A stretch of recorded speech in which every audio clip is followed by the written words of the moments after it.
Olá a todos. Vamos fazer aqui um pequeno ou uma breve introdução, né, do que é os microprocessadores. Vamos aqui de alguns aspectos históricos, né, de onde começou e chegar ali aos primeiros microprocessadores.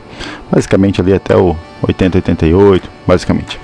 Bom, esse material que eu estou utilizando, essas transparências, né, eu vou mesclar aí com mais figuras depois e tal, mas basicamente é a base do curso de microprocessadores da Unesp de Ilha Solteira. Eu achei um material muito bom, sem falar que está pronto, né? E é do professor Carlos Alves, o professor lá da Unesp de Ilha Solteira. Então eu agradeço e eu vou pôr o link aí na descrição para vocês terem acesso a esse material. Bom, a ideia de circuitos automáticos ou máquinas automáticas, ela é muito antiga, certo? Desde a roda d'água, qualquer coisa do gênero assim, lá do passado distante, né? Os moinhos de vento e coisas assim, são coisas automáticas. A ideia então era um processamento automático das informações.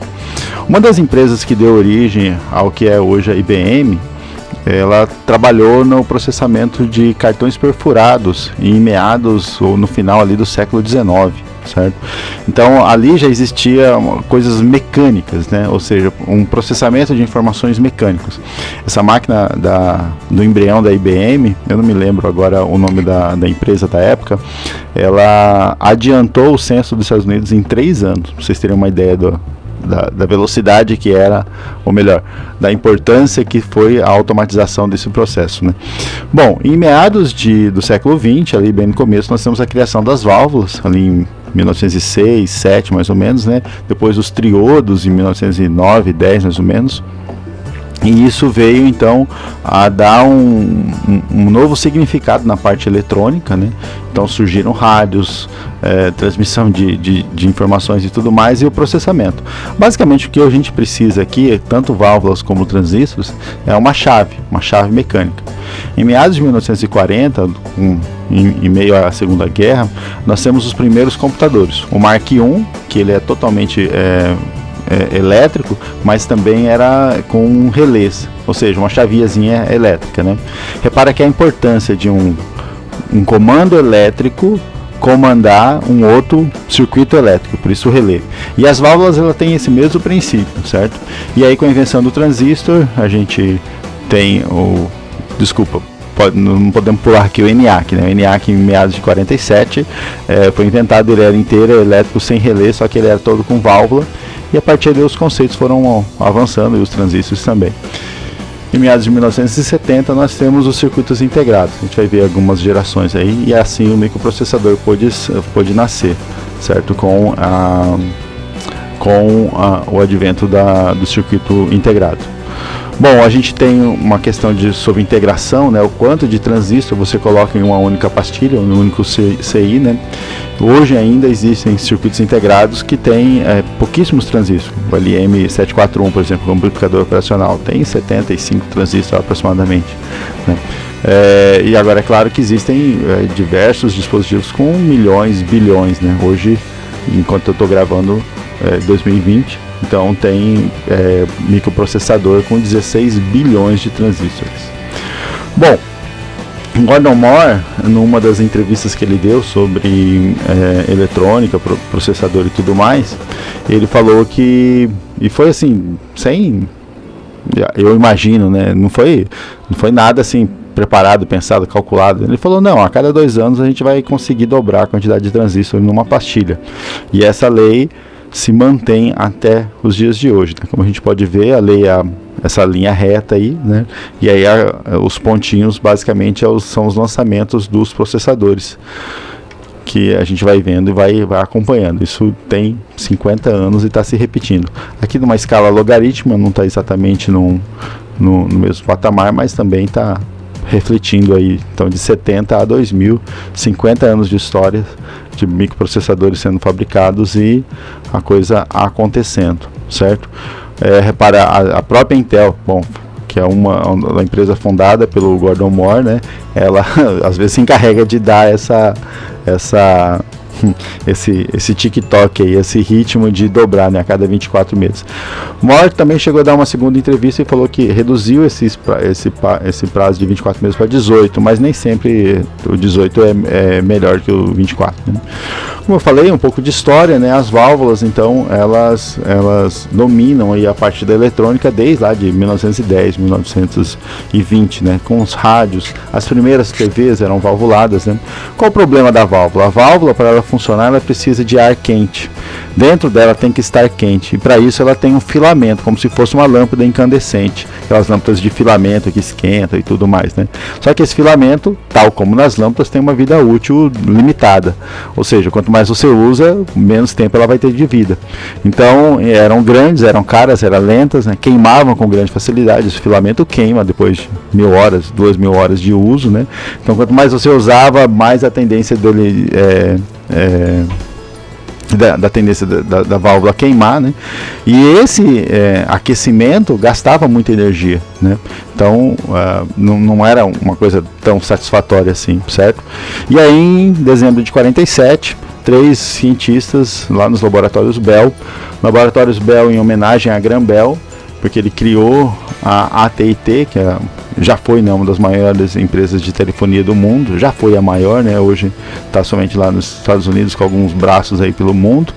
E a AT&T, criada por Graham Bell, criou um laboratório chamado Laboratórios Bell, e dentro desse laboratório foram criadas muitas tecnologias que a gente usa até hoje, entre elas o transistor, considerada a maior invenção do século XX, né? Esse William Shockley, que é o último aí, ele é muito importante, inclusive ele tem várias leis aplicadas na eletrônica, né? Outra informação interessante é que o transistor, ele é o único produto que chegou a ter prêmio Nobel, tá? Todo prêmio Nobel de Física, né? São 5 Nobels, né? Paz, Medicina, Literatura, acho que Economia e Física, por aí. E todos os prêmios de Física, com exceção do transistor, são baseados em teorias, né? Então Einstein, quando ganhou o prêmio Nobel, ganhou pela teoria do efeito fotoelétrico. Não foi pela relatividade, o pessoal não entendia, e aí não premiaram ele porque não entendia a teoria dele. Mas enfim, esse é o único produto que recebeu um prêmio Nobel, né? Todos os demais é teoria. Ele recebeu o prêmio Nobel, os 3 receberam o prêmio Nobel em 1956, né? Daí o transistor começou a substituir todas as válvulas, a maioria das válvulas. Como eu falei, a válvula queimava, então, e já o transistor não tem nada para queimar. É claro, ele pode ser queimado, excesso de corrente e tudo mais, mas em geral ele não queima por uso. Se você usar ele certinho, ele dura, não tem tempo de uso, né? Não tem validade. Ele, em teoria, é eterno mesmo o negócio, certo? Não tem nada nele que desgaste. Então é uma revolução absurdamente grande, né? Então substituiu todas as válvulas e basicamente diminuiu todos os equipamentos. Tudo que tinha válvula passou a ter menos, né? E gastar menos energia também. Ou seja, aquilo que precisaria ser alimentado na energia poderia ser utilizado agora com bateria e assim por diante, certo? E em meados de 59 nós temos então 2 empresas, uma delas é a Texas, outra não sei se era a Fairchild ou outra ainda, trabalhando no circuito integrado, ou seja, pegar aquele transistor e colocar ele em cima de uma pastilha só, ou seja, fazer uma única pastilha com vários transistores. Vale lembrar, eu mostro isso para os meus alunos lá de eletrônica, né? Você já deve ter percebido, a pastilha de silício que vai ali num transistor, num diodo, ela é muito menor do que todo o conjunto, todo o componente. Então se você tem um componente muito grande, um transistor, um diodo discreto, né? Um diodo, um transistor, ele é muito grande, porque ele precisa de resistência mecânica. Mas se ele não precisasse disso e você conseguisse pegar só o silício, ele seria bem pequeno, bem pequeno. Inclusive os terminais do diodo de transistor são grandes para resistência mecânica, eles poderiam ser muito finos, né? Só que aí a gente não conseguiria manipular com a mão certinho, né? Então, o circuito integrado ele é um passo absurdamente importante para você integralizar circuitos, vários circuitos formados, vários transistores, sem aquele monte de fio, placa de circuito e tudo mais, você integra isso num lugar só. E na verdade, isso é um dos primeiros passos da modernidade de microprocessadores, né? Então, se você acompanha um pouco da história de microprocessadores, se você já ouviu falar, você pode ver que o microprocessador, cada vez ele vai aglutinando, vai engolindo, vai recebendo internamente mais dispositivos, né? Então hoje a quantidade de memória cache que tem dentro do microprocessador é muito grande. Muitos processadores já tem dentro deles a placa de vídeo, né? Isso sem falar de muitas outras coisas, tá? Que já passou, já foi, né? Antigamente tinha chipset ponte norte, ponte sul, teve chipset de placa-mãe já de 4 CIs, né? Hoje a ponte norte basicamente foi engolida pelo microprocessador, né? Porque já controla o vídeo, já não precisa mais da ponte norte e assim por diante. Bem, os circuitos integrados, então, aquela questão de condensação, né? O quanto de transistor tem dentro de cada pastilha, né? Isso é o LSI, VLSI, assim por diante, né? E o que é importante a gente saber, né? Que os microprocessadores começam a ter uma linguagem de programação, né? Então, enquanto nós tínhamos lá cartões perfurados lá no ENIAC, lá no Mark I, aqueles cartões perfurados lá da IBM, agora eu tenho códigos que podem ser escritos, né? Isso dá uma versatilidade muito maior para toda a parte de processamento de dados, né?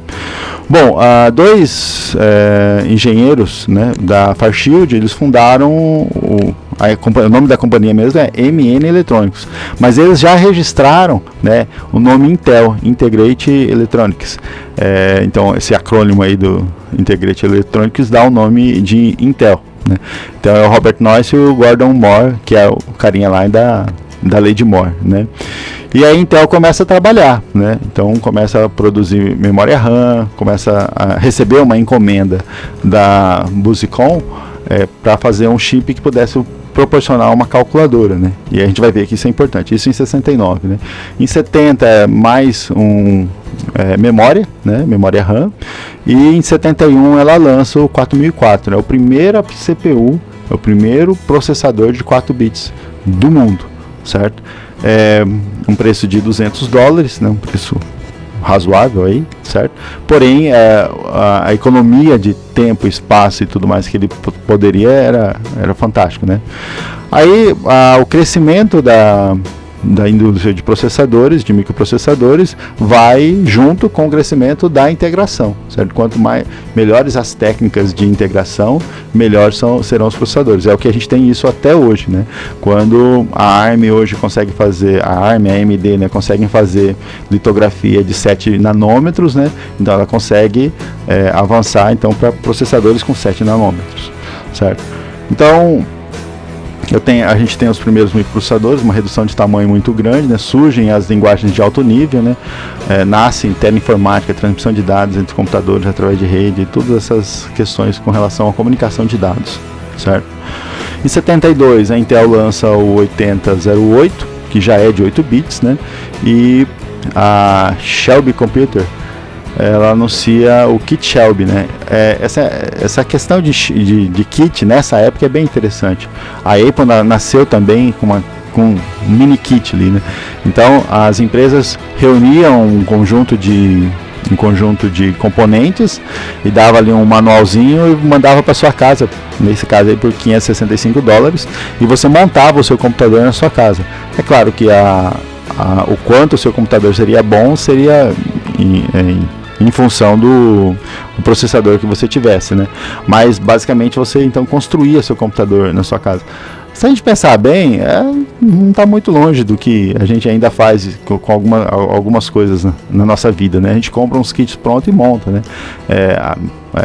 Móveis até hoje tem esse sistema, né? Bom, em 74 a Intel fabrica o 8080, é uma evolução do 8008, certo? E aí também tem lá um artigo na revista Rede Electronics, que mostrava como montar, né, como construir um computador com 8008, né. A linguagem C também nasce nesse ano, né, e a National, a National até hoje é um importante fabricante de componentes eletrônicos, né. Ela tem a sua linha de microprocessadores, microcontroladores, mas não tem relevância, é claro, da Intel, né? E ela lançou, né, em 74 a sua CPU de 16 bits, né? Vale lembrar que o que é esses bits, né? Então, se você pensar que eu gosto de pensar num pedreiro carregando tijolo, né? Então imagina você, ajudante, você orelha seca, está carregando tijolo, certo? Então você consegue pegar 4 tijolos. Então isso seria os 4 bits. Agora tem um cara mais forte que você que consegue pegar 8 tijolos uma vez só. Enquanto você dá 2 viagens, ele dá somente uma. Então, o aumento de performance, só pelo fato de você aumentar a quantidade de bits de processamento, é grande, praticamente dobra a velocidade, certo? Bom, em 75 surge a Zilog. A Zilog, salvo engano, tem microcontrolador até hoje com o Zilog. Ele, o Z80, né? Isso aí, a questão de montagem de kits, né? Foi muito presente até 1980, começo de 90, basicamente, né? Surgiram até microcomputadores, né, com o Z80, você podia montar e tal, acesso a vídeo e tudo mais, né. Ele tem uma compatibilidade com 8080, né, só que ele tem algumas instruções a mais e tudo mais. A MOS Technology lança o 6501 e o 6502, né, por preço muito diferente da Intel, né. Repara, $20, $25, enquanto que a Intel estava na casa ali dos $179, né. A Intel produz uma interface paralela e uma interface serial. Vale lembrar aqui que a indústria automobilística já tem, né, o CLP, e a interface serial, pelo menos o protocolo RS-232, o RS-485, por exemplo, né, que é a interface paralela. Não é paralela não, perdão. Mas enfim, as interfaces lá, elas nascem na indústria, né? O CLP conversa com seus sensores através da RS-232, né? É claro que nós temos tudo isso caminhando meio junto, e o pessoal, você já criou, traz para cá e assim por diante. A Intel produz então essas interfaces para comunicação de dados, né? Tem a EEPROM lançada também, repara que são os componentes que basicamente formam um PC, né? Em 76, a Intel fabrica o primeiro microcontrolador. Se você gosta de Arduino, então você deve uma honraria aí à Intel, que fabrica o primeiro microcontrolador lá em 76. O microcontrolador, a ideia, o conceito, é um microprocessador que tem a memória RAM, memória PROM e vários periféricos, né, tudo numa pastilha só. Utilizado micro-ondas, máquina de lavar roupa, por exemplo, tem ali um processadorzinho, e esse processadorzinho em geral é um microcontrolador, certo? Ela produz 8085, ela inicia o projeto do 8086, que vai ser um processador que vai dar a linha aí para o PC, né? E mais algumas tecnologias. Repare que a Texas também está nesse ramo de processadores, né? E ela faz o TMS 9000, que já é de 16 bits. A Intel não chegou a 16 bits ainda, viu? Então, se a gente recapitular a história aí, principalmente da Intel, né? A Intel em 71 lança o 4004, né? Tem 2.300 transistores, né? Tem agora um pedacinho de memória e tal. E o uso desse processador foi para produção de calculadoras lá no Japão, da Busicom. 8088 já é de abril de 72, quase um ano depois, né? Tem 3.500 transistores, né, a 10 microns, né, um barramento de 8 bits, enquanto que o 4004 é um barramento de 4 bits. Como eu falei, né, quanto maior o barramento, maior a transmissão de dados, né.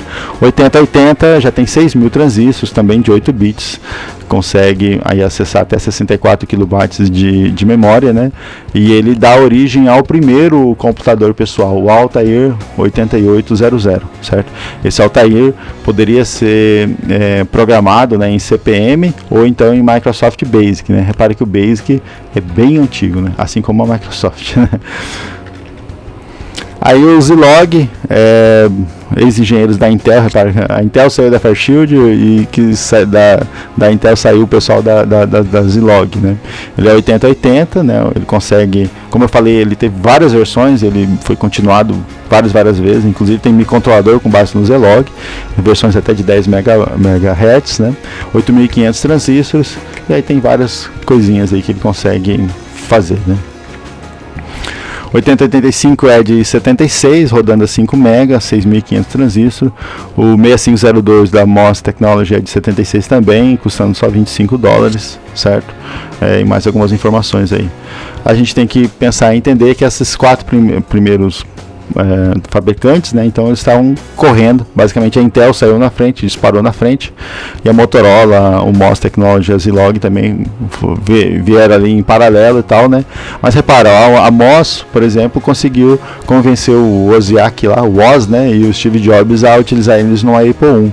O Apple I não vendeu tanto, né? Acho que são 600, não é mais do que 1000 unidades. Já o Apple II vendeu muito, né? Foi o computador pessoal mais vendido no mundo, em determinada época, né? Então, mas como ele utilizou essa tecnologia MOS, então a MOS Technology disparou aí. E é claro que a Intel tem a sua vez lá no PC com a IBM. E como a IBM fez um projeto aberto, ou seja, qualquer pessoa poderia, em teoria, fabricar a mesma ideia ou usar o mesmo projeto, né? A Intel dispara nesse sentido. Bom, gente, vamos seguindo por aqui, depois a gente continua.